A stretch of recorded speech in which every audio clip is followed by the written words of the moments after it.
Bienvenue dans ce 86e numéro de Terres et Vignes de l'Aube avec notre partenaire la Chambre d'agriculture et grâce à l'expérience de nos invités, nous vous proposons aujourd'hui de découvrir les métiers de l'agriculture. Le chômage et l'emploi sont au cœur de nos préoccupations, alors peut-être qu'en regardant cette émission, cela vous donnera des idées pour vous ou pour l'un de vos proches. Comment accéder aux métiers de l'agriculture? Quels sont les débouchés? Comment se former tout au long de sa vie pour, pourquoi pas, s'installer?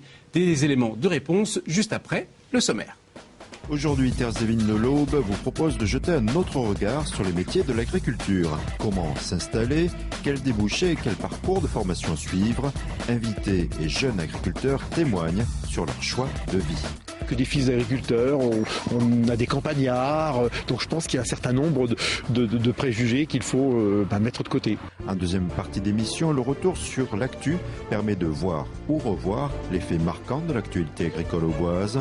La rubrique Comment ça marche révèle les secrets de l'assemblage du champagne. Et le fait de le tourner, on vient éclater le vin contre le petit ergot en haut là, et ce qui fait qu'on développe l'aromatique du vin. Et en fin d'émission, la chroniqueuse Béatrice Richard vous invite à déguster le roi des vins dans un lieu insolite. On part du principe que le premier lieu où va tomber notre raisin, c'est ici, avant de devenir, après tout le process, ce que nous allons déguster. Voilà, c'est prometteur. Mais avant de parler de champagne, parlons donc des métiers de l'agriculture. Pour en parler, trois invités sur ce plateau. Tout d'abord, Adélaïde Van Mervelde, bonsoir. Vous êtes animatrice installation au Point Info Installation Aube, qui se trouve à la Chambre d'agriculture. L'expression métier d'agriculture, c'est vraiment très large en fait. On pense tout d'abord à l'exploitant agricole, mais il y a des centaines de métiers? Une centaine de métiers peut-être? Des dizaines en tout cas. Il y a plusieurs métiers en effet. Alors bien entendu, l'agriculteur, le métier de l'agriculture, l'exploitant agricole, mais on peut également être salarié agricole. Ça fait partie des métiers assez courants dans l'agriculture. Il y a plusieurs aussi niveaux, être agent, être chef de culture. Il y a également tout ce qui est mécanicien. Voilà. D'ailleurs, c'est un métier qui recrute beaucoup aujourd'hui. Les contrôleurs laitiers, voilà, vraiment des métiers dans la technique. Et puis après, on peut aussi trouver des métiers dans le service, donc comme les conseillers de la Chambre d'agriculture, des conseillers de gestion, des conseillers en banque, des conseillers dans tout ce qui est coopérative, qui accompagnent donc justement, qui accompagnent les jeunes à l'installation, mais surtout ce sont des métiers de l'agriculture. Voilà, donc si je parle de dizaines de métiers, je mens pas. Non. Alors Laurence Guimaï, on voit bien que ça fait beaucoup. Hein. Vous êtes enseignante au sein du lycée privé Sainte-Maure et en économie et en droit. Donc on se dit c'est très loin de l'agriculture. Et pourtant, donc on le voit, les métiers et les qualifications sont très divers. Est-ce que l'Aube propose des formations pour l'ensemble de ces métiers ? Alors oui, effectivement, l'Aube offre vraiment un grand panel de formations pour préparer au métier de l'agriculture. Certains jeunes, en fait, vont par exemple, parce qu'aujourd'hui, pour s'installer en agriculture, le niveau minimum, c'est le bac. Sachant que même si on se destine à être salarié agricole, comme ça a été dit, on va retrouver la même chose. C'est fortement recommandé d'avoir au moins un bac. Donc on va avoir certains jeunes qui vont choisir de faire une formation par la voie de la formation initiale. Donc par exemple, un bac professionnel qui s'appelle conduite et gestion de l'exploitation agricole, qui peut être fait soit dans l'option production végétale, soit dans l'option production animale, sachant qu'on a des formations équivalentes qui existent aussi en formation continue. Mais il y a le choix donc entre beaucoup de formations différentes pour accéder à différents métiers. Et puis ensuite, donc ça c'est je dirais le niveau bac professionnel, mais on a aussi des jeunes qui rentrent dans les métiers de l'agriculture en ayant une formation supérieure. Aujourd'hui dans l'Aube, on peut faire des BTS agricoles, par exemple en agronomie et production végétale, mais aussi en gestion de l'exploitation agricole. Et ce BTS agricole, en fait, permet d'accéder aussi à d'autres métiers, y compris dans les exploitations agricoles, par exemple comme chef de culture, mais ça peut être aussi, comme ça a été dit tout à l'heure, dans des organisations agricoles. Et sachant qu'aujourd'hui, ceux qui démarrent, par exemple, dans un BTS dans l'Aube, généralement, beaucoup poursuivent aujourd'hui, soit par une licence, un master. Dans notre établissement, on a régulièrement des jeunes qui, après un BTS, intègrent des écoles d'ingénieurs. Donc si je résume, on voit du CAP à l'ingénieur. Oui, avec aussi des formations un petit peu plus spécifiques, par exemple des certificats de spécialisation. Au lycée, on prépare aussi, on forme aussi des responsables de silos, par exemple. Alors là, on a parlé des jeunes, mais 6 mois, finalement, à peine 40 ans, je décide d'arrêter le journalisme et de changer de métier. Francis Portier, vous êtes formateur et enseignant en économie, hein, ainsi que coordinateur pédagogique au lycée de Sainte-Maure. Si donc je veux changer de métier, où je m'adresse? À qui je m'adresse? Alors effectivement, on vient de vous dire qu'il vous fallait, si possible, un bac agricole. Et donc, il existe à ce moment-là des formations réservées pour les adultes. Et il y a 2 centres de formation dans le département de l'Aube, hein, puisque vous avez à Charles-Baltais et à Sainte-Maure des centres qui peuvent vous recevoir. À ce moment-là, si vous vous inscrivez à Sainte-Maure, on se rencontrera tous les deux. Mais j'ai pas de bac agricole, je on est sais, d'accord. mais on est bien d'accord. Et on va se rencontrer tous les deux. On va examiner votre formation antérieure. On va voir quelle était votre expérience, quelle qu'elle soit. Et puis, on va construire ensemble votre parcours de formation pour vous amener sur un diplôme agricole qui vous permette de vous installer. C'est donc possible. C'est possible. À quoi on peut s'attendre si on veut créer ou reprendre une entreprise agricole? Est-ce que c'est facile ou est-ce que ça demande quand même beaucoup de temps et beaucoup de formation? Ça va demander beaucoup de formation, parce qu'entre autres, si on prend votre cas, il va falloir de la formation technique, oui, ça, économique, etc. Économique, ça va encore, mais technique, bon courage. Il y aura un certain nombre de choses à voir dans ce domaine-là. Et puis, il va aussi y avoir tout ce projet d'installation. Il y a quand même des enjeux financiers aussi. Donc, il y a tout un parcours. Et entre autres, une fois que vous aurez obtenu votre diplôme, vous allez rencontrer Adédaïde au point accueil information, qui va vous permettre de finaliser votre plan de professionnalisation. Mais c'est possible, ça arrive. C'est possible. Ah oui, on a chaque année, dans chacun de nos 2 établissements, on va dire 10 à 12 personnes minimum qui font ces procédures qu'on appellera de reconversion professionnelle. Christian, qu'on soit jeune ou vieux, j'ai compris, les métiers de l'agriculture sont ouverts et des jeunes. Vous en avez rencontré des jeunes qui ont déjà choisi des filières agricoles. Oui, c'était le 9 décembre au lycée de Saint-Point, dont on parlait à l'instant. Ce que je retiens surtout, c'est le fait que ces jeunes ont pu rencontrer des jeunes agriculteurs qui ont peut-être, comme vous bientôt, se sont reconvertis ou bien qui ont suivi un cursus de formation qu'on a vu de CAP au BTS. Et en fait, ça permet de voir les métiers différemment, à la fois les diversités, à la fois une diversité aussi dans les parcours. Et en bref, ça permet d'aller au-delà des préjugés sur le métier de l'agriculture. Voilà ce que je propose de découvrir grâce au sujet suivant. L'image vieillotte, voire théâtrale des métiers de l'agriculture persiste. Adrien ne finira pas paysan, il en a trop dans le crâne. Attends, il va pas finir comme son vieux père de père. C'est comment que c'est les vieux, hein. Tu sais rien, t'as toujours tort, tu sais pas faire. Ah bon, j'entends ça toute la journée, hein. Ici, l'établissement agricole de Saint-Poinge a invité des jeunes agriculteurs à témoigner sur leur parcours d'installation. Première idée reçue, démentie. Inutile d'être fils ou fille d'agriculteur pour se lancer. À 42 ans, Karine Blandin fait du fromage de chèvre depuis 2 ans. J'étais responsable d'un service viticole, donc au sein d'une union de coopératives dans l'Aube. Et oui, c'est possible de changer de métier à tout âge. Après, il faut avoir la volonté de le faire, se former pour le faire.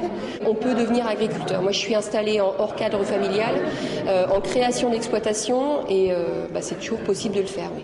Deuxième idée reçue, les formations agricoles permettent uniquement de devenir exploitant agricole. Faux. Anne-Sophie travaille par exemple à la Chambre d'agriculture. Je ne suis pas du tout issue du milieu agricole. Moi, j'avais commencé à faire mes études pour être vétérinaire. Et puis, j'aimais beaucoup tous les domaines de la biologie. Donc, je me suis dit, tiens, pourquoi pas me lancer dans l'agronomie. Et ça a été un peu le coup de foudre. J'aime beaucoup tous les domaines de l'agriculture. Je suis vraiment tombée, c'est devenu un peu ma passion. Donc maintenant, je travaille à la Chambre d'agriculture de l'Aube. Je suis conseillère en diversification.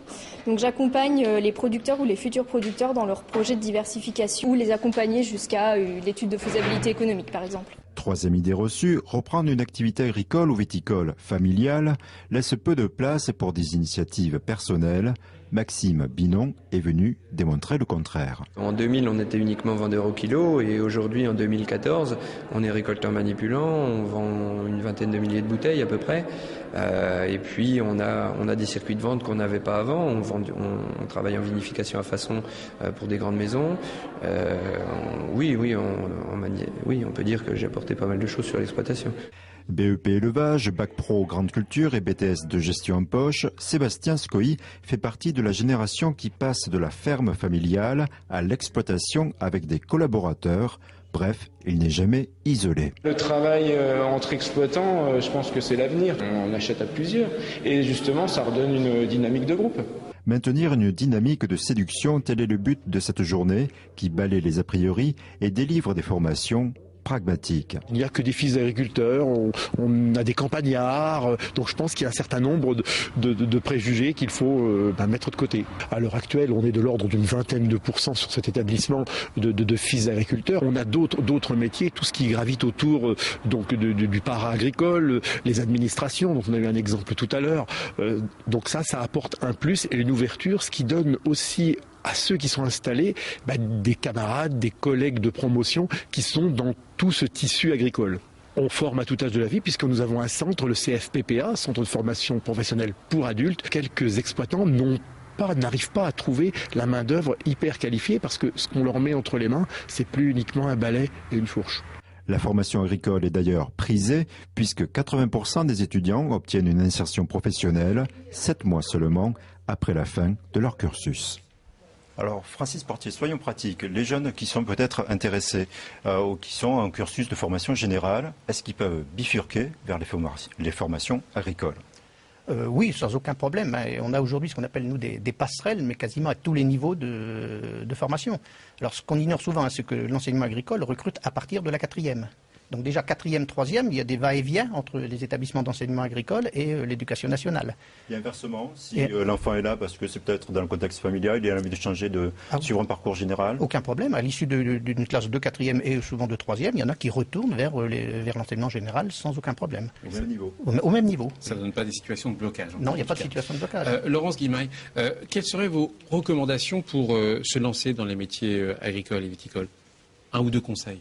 Alors, comme ça a été dit juste avant, je crois qu'il ne faut pas hésiter à partir sur ces métiers parce qu'aujourd'hui, il y a de réelles possibilités d'emploi. On l'a vu, que ce soit au sein d'exploitations agricoles, que ce soit dans les organisations qui travaillent en lien avec les agriculteurs. Il y a vraiment de l'emploi aujourd'hui. Après, si c'est quelqu'un qui a un projet vraiment de devenir exploitant, je pense qu'il faut que ça se prépare très tôt. Mais même si on le prépare tôt, il faut quand même rester ouvert aux possibilités de son environnement. Et puis après, je dirais que d'une façon plus générale, si on veut avancer dans sa réflexion, si on veut arriver à choisir son métier, il faut absolument en parler, échanger, avoir des contacts. Par exemple, nous, cette année, c'est ce qu'on a essayé d'initier avec nos jeunes qui sont en terminale bac professionnel. Ils vont aller par groupe de 2 ou 3, tout seuls, rencontrer en fait les professionnels des organisations pour mieux les connaître et puis aussi pour faire un peu l'apprentissage de l'autonomie, quoi. Voir du concret. Quels sont les organismes qui accompagnent les projets, Adélie Van Mervelde ? Alors, il y a plusieurs organismes pour accompagner les jeunes. Un des premiers organismes pour accompagner les installations, c'est la Chambre d'agriculture. Là, les conseillers vont suivre les jeunes dans leur parcours à l'installation, mais pas que. Ils peuvent aussi les accompagner dans des projets de diversification, comme on a vu tout à l'heure Anne-Sophie Claire qui parlait de diversification. Il y a également les conseillers de gestion qui sont là pour préparer leur futur plan d'entreprise, et puis toujours les conseillers en banque et tous les organismes qui vont vraiment graviter autour de l'exploitant agricole. Vous parlez de banque, est-ce qu'il existe tout de même des aides pour démarrer ? Parce que souvent les projets agricoles sont ambitieux. Oui. Alors oui, il y a bien des aides, il existe des aides à l'installation, donc il faut remplir des critères pour obtenir ces aides à l'installation. Là, on parle d'installation ou de reprise, oui. Au-delà des voilà, étudiants. tout à fait. Là, on parle uniquement d'installation. Donc, ces aides à l'installation, il y a des aides nationales où là, vous avez plusieurs types d'aides, comme une dotation aux jeunes agriculteurs, où en fait, c'est une aide en trésorerie. Il y a également des prêts bonifiés, donc pour les aider dans leur reprise de parts sociales, par exemple. Il y a également des aides dans tout ce qui est les abattements fiscaux, mais aussi des abattements de cotisations sociales. Et à côté de ça, on a des aides de la région, les jeunes ont des aides de la région Champagne-Ardenne. Tout dépend de leur projet, mais plusieurs aides sont à leur portée. Et la région Champagne-Ardenne accompagne également ces jeunes dans leurs projets. Merci en tout cas pour toutes ces explications. Restez avec nous parce qu'on va parler champagne à la fin de cette émission et je sais que ça intéresse tout le monde. Et avant de parler champagne, un petit retour sur l'actu. Christian, première information, le chat-ours Je fourche sur le Chaours. Le Chaours s'affiche sur les écrans. Il n'est pas le seul. 45 fromages, 2 beurres et 2 crèmes français sont en pleine campagne afin de mettre en avant leur qualité et surtout leur origine. Leur point commun, ils portent tous le label d'appellation d'origine protégée, l'AOP. Cette campagne de communication a débuté en octobre et s'étend jusqu'en 2016. Des spots de 30 ou 15 secondes sont désormais visibles sur les chaînes nationales de la TNT ainsi que sur le web. Alors le Chaours en fait partie et je propose de comprendre pourquoi ils ont entrepris cette démarche de communication. C'est colossal comme budget puisqu'on est de l'ordre de 6 millions d'euros sur 3 ans, 2 millions d'euros par an. Ces fromages sont des fromages d'exception, aujourd'hui un peu noyés dans la masse des fromages. Et donc on veut rappeler les valeurs qui nous animent au sein des AOP. Par exemple le Chaours, 50% des Français ne connaissent pas le Chaours. Aujourd'hui il n'y a que 25% des Français qui reconnaissent le logo AOP. Donc il y a un manque de notoriété globale et donc on cherche à acquérir de la notoriété. On essaye effectivement par différents éléments à communiquer au niveau local, soit par de la presse, soit par des actions, la participation comme on l'a fait ce week-end au Salon de la Gastronomie, ou des manifestations alors ou locales ou un peu en dehors du périmètre de l'Aube, de Lyon, du Chaours. Ça nous arrive aussi il n'y a pas très longtemps, on a participé à la fête des fromages du Bleu d'Auvergne. Voilà, le Chaours bientôt connu partout en France. Autre actualité fin novembre, la Chambre d'agriculture, lors d'une session, a présenté les perspectives d'avenir et ce, dans un contexte plutôt difficile. Baisse des aides, rendement faible, ces éléments plombent le moral des agriculteurs. Pour faire face à ce coup de blues, la Chambre d'agriculture apporte des réponses et surtout affiche présent. Tout n'est pas foutu, bien au contraire, il y a des perspectives et il faut qu'on se donne les moyens. Certes, il y a des difficultés, mais certes aussi, il y a une liberté d'entreprendre, de se remettre en cause, d'évoluer, de s'améliorer, de s'adapter et d'innover. Ça, c'est le but un petit peu d'une chambre d'agriculture, de les accompagner dans ce sens et de ne pas crier avec les loups comme quoi tout est foutu. Certes, il y a des moments de révolte, de manifestation, mais il y a un temps aussi pour être aux côtés des agriculteurs avec des services de plus en plus pointus. L'agriculture aujourd'hui, ce qu'il veut, c'est un renseignement très précis au moment T, lorsqu'il intervient, lorsqu'il décide, et qu'on puisse nous lui répondre à ses besoins. Christian, autre actu, parmi toutes les difficultés évoquées par les agriculteurs, il y a l'excès de réglementation. En tout cas, du moins, c'est vécu comme tel par les agriculteurs, en particulier à propos du dernier plan nitrate. Si l'objectif louable de lutter contre la pollution de l'eau est reconnu par tous, en revanche, la réglementation française prévoit d'interdire les cultures sur les pentes de plus de 15%, un dispositif radical et inconcevable pour le syndicat agricole FNSEA, qui a du coup invité le député européen du Grand Est à venir constater sur place les possibles effets négatifs de ces mesures. Comme il faut soi-disant faire plaisir à Bruxelles, on envoie des plans d'opération extrêmement stricts pour montrer à Bruxelles, regardez, on applique ça de façon extrêmement dure. Mais ce n'est pas ce que demande Bruxelles. On se méprend là-dessus. Bruxelles ne demande pas à la France de faire précisément ça aujourd'hui. Bruxelles demande des résultats à la France. Mais la façon dont la France obtient ces résultats, j'allais dire, Bruxelles n'en a rien à fiche. Et c'est là où je suis très critique par rapport à l'administration française actuelle, c'est qu'elle a appliqué, j'allais dire, tout ça de façon un peu bête et méchante, si vous me permettez l'expression. C'est-à-dire que sous prétexte que Bruxelles exigeait des résultats, eh bien on a fait du zèle pour renforcer tout un tas de dispositifs qui ne méritaient pas d'être renforcés partout de la même façon. À suivre donc, dernière info en bref Fabrice, ça nous concerne pour tous les jeunes qui s'interrogent sur leur avenir et pourquoi pas les métiers d'agriculture. La Chambre de commerce et d'industrie de l'Aube reconduit la nuit de l'orientation. Cela se déroule le mercredi 28 janvier de 16h à 21h au stade de l'Aube. Allez, on va maintenant s'intéresser au sujet phare de ces fêtes de fin d'année, le champagne. Mais au fait, comment ça marche le champagne ? Et on va s'intéresser, Christian, à l'élaboration du roi des vins et du vin des rois. Oui, avec une étape importante qui a lieu actuellement, c'est celle de l'assemblage. Il faut bien comprendre que le goût, la couleur, les saveurs du champagne sont obtenues par un mélange, savant dosage de différentes cuves. Et je propose de voir à quoi cela ressemble grâce à un œnologue de Bar-sur-Seine. Si les vendanges se déroulent fin août, début septembre, l'assemblage des différents mous intervient plus tard. Ici, Philippe Narcy assiste les vignerons dans cette étape. Alors là, c'est le laboratoire de l'Institut œnologique à Bar-sur-Seine. Donc depuis les vendanges, le jus de raisin s'est transformé en vin. Donc nous analysons les différents paramètres analytiques du vin. Et ensuite, début décembre, comme ça, nous allons commencer avec un vigneron à faire les assemblages avec les vins de 2014 et les vins de réserve. Donc, réserve 120 hectos, prestige 80 hectos, millésime 30 hectos, tradition, donc tu devrais être autour de 350 hectos, et le rosé. Donc là, on a 5 assemblages à faire pour cette année. Une fois les quantités voulues et disponibles listées, l'assemblage commence par identifier la palette de travail. Alors théoriquement, en Champagne, on a 7 cépages autorisés. Là, avec ce vigneron, on va en avoir déjà 4. Du pinot noir, du chardonnay, du pinot blanc, du meunier.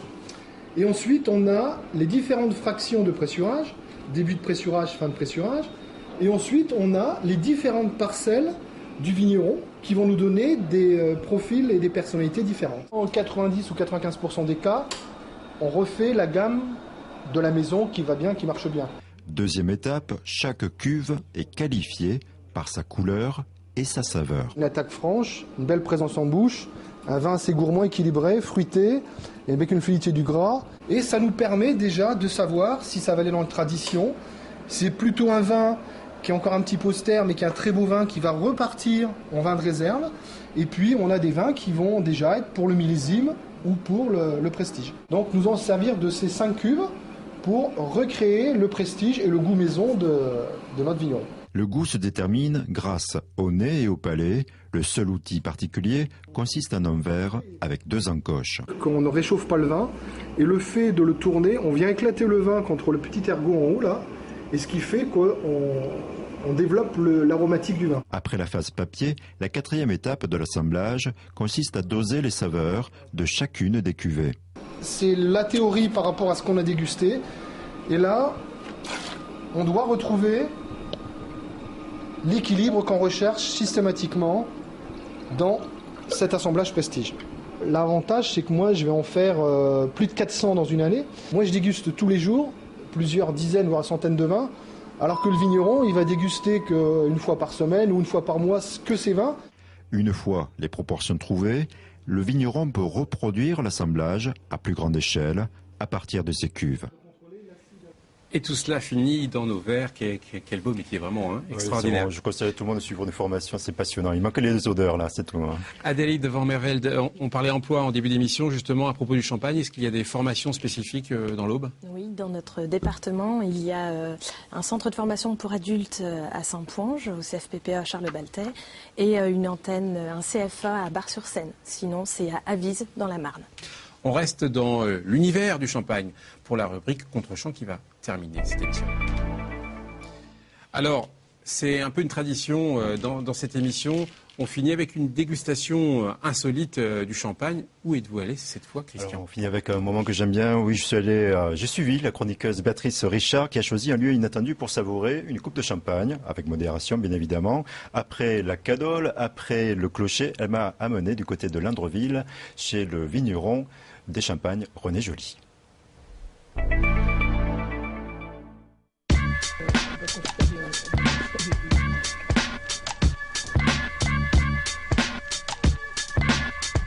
C'est très haut finalement. On va aller inaugurer le pressoir. Ça va nous donner des lumières étonnantes au cœur de ce pressoir. Donc c'est en fait cet élément-là qui va presser nos raisins et les repousser contre la paroi qui est là. Un des outils les plus précieux d'un vigneron, notre fameux pressoir. Qui dure toute une vie. Ça fait déjà 15 ans et tant qu'il est entretenu, il peut servir encore de longues années.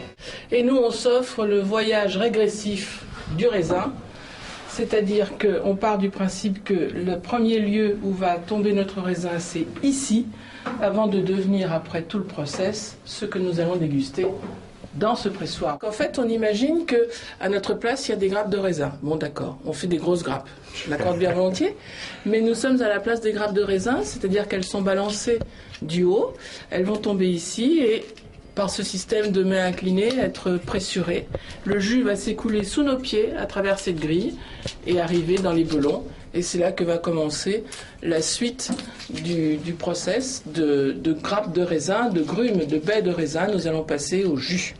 Et après, le jus, c'est toute une autre histoire. Et donc, à un moment donné, le champagne qui est dans cette bouteille-là est bien passé par ici.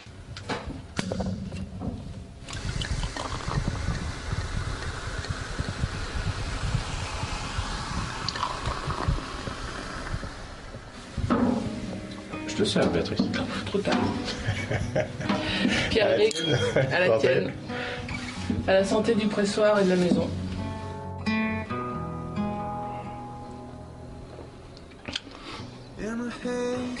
Il est encore meilleur. Dans le pressoir. Ouais. Et en fait, ça représente une presse hydraulique de 100 tonnes. Mais les pressions sont très douces et du coup, on n'extrait que le meilleur jus. Comme les autres pressoirs, avec forcément d'autres systèmes, soit en bois, soit pneumatique. Mais l'intérêt, c'est d'avoir un pressurage régulier, doux, progressif et de qualité. C'est le bougeoir de la cave, par définition, qu'on peut accrocher, comme ça, sur le pupitre ou au bord des lattes, et qui, dans tous les cas, continuera à t'éclairer. Et puis, évidemment, au fur et à mesure que ta bougie, elle s'use, tu peux la remonter par ce système. On se quitte là-dessus.